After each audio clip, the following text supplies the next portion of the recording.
On voit un foisonnement de personnages, d'animaux, de signes, d'objets symboliques, d'édifices. On découvre une tour de Babel, on découvre une pyramide. Et il y a une multitude d'inscriptions qui grouillent dans la composition, et tout cela dans des couleurs qui sont très vives. Histoire d'objets. Un voyage dans les collections du Musée international de la Croix-Rouge et du Croissant-Rouge. Multitude, foisonnement, ce sont les mots qui viennent à l'esprit lorsqu'on observe ces tableaux. Ils sont 4, immenses. Le plus grand mesure 1,10 m sur 80 cm. Le plus petit, 1 m sur 66 cm. Ils sont faits d'encre de Chine, d'aquarelle ou de pastel. Le premier, composé essentiellement de textes, évoque la création du monde, la Genèse, Adam et Ève, mais aussi les périodes géologiques. Le deuxième, bien plus coloré, esquisse une carte, Rome au centre. Quelques mots attirent l'œil, Noé, ciel nouveau, millénium, islam. Quelques dessins aussi, l'ours blanc de la Sainte Russie, une croix ensanglantée, une terre verte. Je suis Lucienne Perry, je suis historienne de l'art, docteur en histoire de l'art, et ce qui me frappe, c'est le fait qu'il y a de l'écriture et de la figure. Le verbe et l'image sont intrinsèquement liés. Il faut replacer cela dans le contexte. On est en 1890, à la fin du 19e siècle. Il faut le dire, Henri Dunant fait preuve d'une innovation absolument extraordinaire sur le plan esthétique, sur le plan artistique. Vous avez bien entendu, c'est Henri Dunant, l'auteur de ces œuvres. Henri Dunant, l'homme d'affaires genevois qui initia avec d'autres le mouvement de la Croix-Rouge après avoir vécu auprès des blessés les ravages de la bataille de Solferino. Les 2 derniers tableaux sont intitulés « Diagrammes symboliques chronologiques de quelques prophéties des Saintes Écritures par un chrétien suisse ». Il y est question du déluge, de la prise de Jérusalem par Nabuchodonosor, de résurrection. L'œil profane devine ici un igloo, là une pyramide, des lions, des croix, un globe terrestre quadrillé de lignes, des frises chronologiques, des mots dans un sens puis dans un autre. Je m'appelle Gabriel de Montmolin, je dirige le Musée international de la Réforme à Genève. Je suis théologien et j'ai travaillé au CICR pendant 4 ans comme délégué entre 1989 et 1992.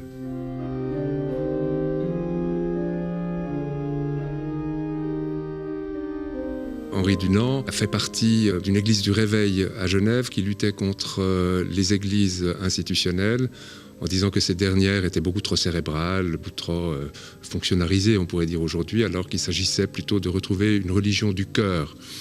Et donc très jeune, Henri Dunant est entré dans cette logique. Il a fondé les unions chrétiennes, des rassemblements de groupes de jeunes gens, de jeunes hommes d'ailleurs, qui au début du 19e siècle se rassemblaient pour lire la Bible et pour prier. Ce qui a suscité un mouvement international très important. C'est d'ailleurs une de ses premières interventions internationales, on va dire en tout cas interfrancophones. Et donc il était très habité par la foi ou la spiritualité. Ses parents disent de lui qu'il n'a qu'une vocation potentielle, c'est de devenir théologien, voire de devenir pasteur.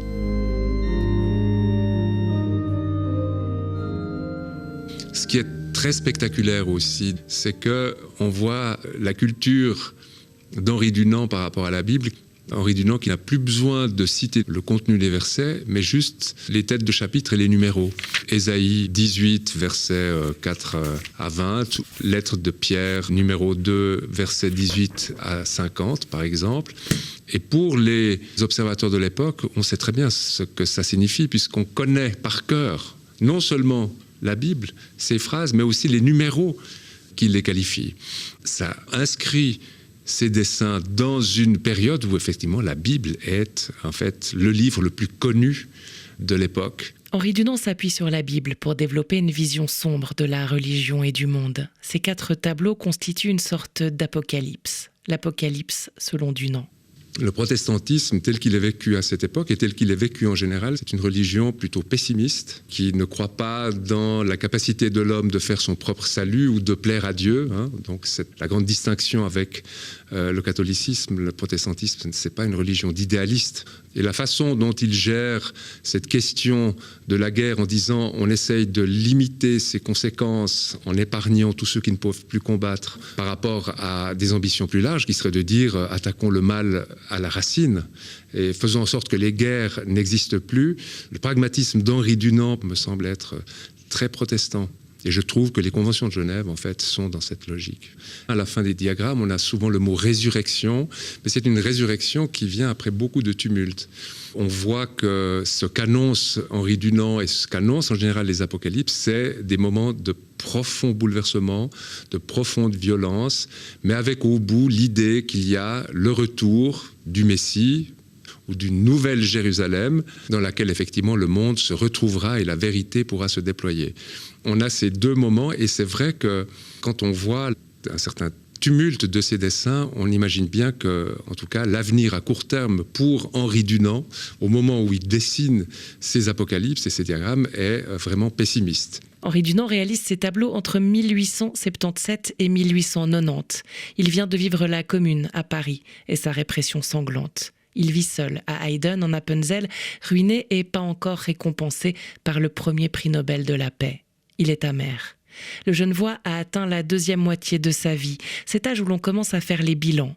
Mais dans ses diagrammes, c'est ainsi qu'il nomme ses 4 grands tableaux, c'est un point sur le monde, sur l'univers entier qu'il nous convie.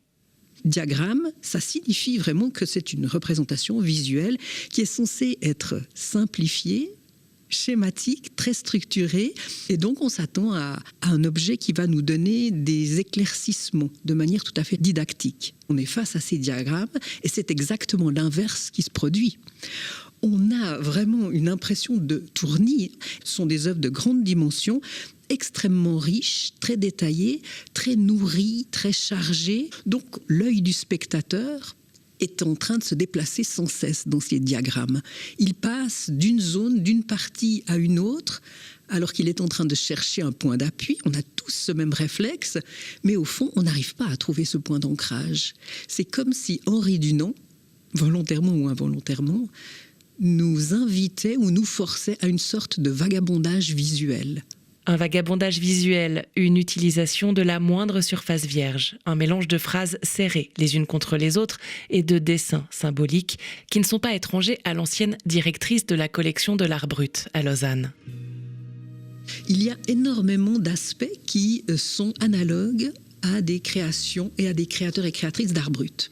On sait que Henri Dunant, lorsqu'il travaille à ses diagrammes, travaille dans l'isolement, dans le retrait, un isolement qui est d'ailleurs volontaire. Ce sont des années sombres, oui, ce sont des années sans doute de dépression et un sentiment de persécution, mais je crois aussi qu'il y a une sorte de libération. Il donne libre cours à une inspiration, à des prophéties qui sont les siennes. Bien sûr, il s'appuie sur l'Apocalypse, sur des textes, mais il y mêle aussi ses propres chimères, ses propres utopies. Je crois qu'il y a une inventivité absolument extraordinaire. D'ailleurs, chaque personne qui est devant ces diagrammes s'exclame « Oh mon Dieu, c'est magnifique, oh mon Dieu, c'est impressionnant ». Oui, on a affaire à une œuvre qui ne fait penser à aucune autre. Il y a des analogies avec la création d'art brut, parce qu'au fond, eh bien, ce sont des diagrammes réalisés par une personne qui est autodidacte, qui n'a pas suivi de formation artistique et qui ne suit pas les règles, les usages établis en matière d'art visuel. C'est une personne qui se lance dans la liberté et qui ose, il y a une audace, une insolence à expérimenter. On voit qu'il y a du crayon gris, des crayons de couleur, un peu d'aquarelle, un peu de gouache, un peu de pastel. On voit au fond que cet autodidacte qu'est Henri Dunant tente, expérimente, cherche un chemin.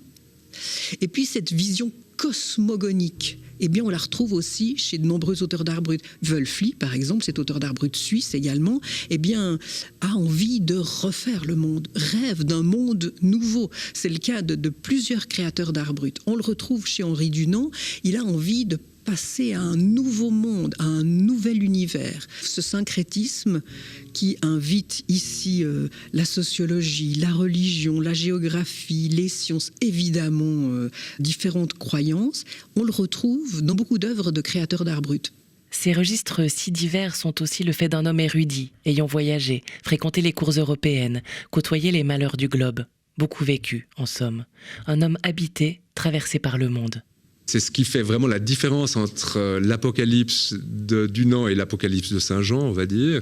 C'est qu'effectivement, il y a une coexistence d'ères temporelles qui n'ont rien à voir les unes avec les autres. Par exemple, il met les ères géologiques dans une liste, et puis à côté, on a des formules liées à l'histoire religieuse ou chrétienne avec des calendriers qui n'ont rien à voir.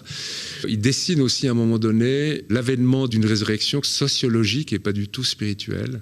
Il est bien de son temps. Et je trouve aussi cette coexistence, ou ce mélange, ou ce syncrétisme entre la science, entre la religion, entre les préfigurations d'une modernité qui arrive, tout à fait singulière.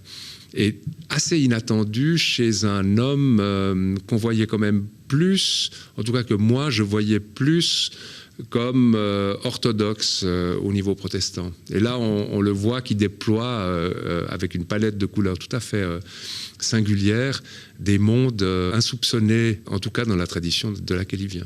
Des mondes insoupçonnés. Cela pourrait s'appliquer également aux collections du Musée international de la Croix-Rouge et du Croissant-Rouge. 26 000 pièces révélant autant d'histoires banales ou incroyables. Celle-ci, par exemple.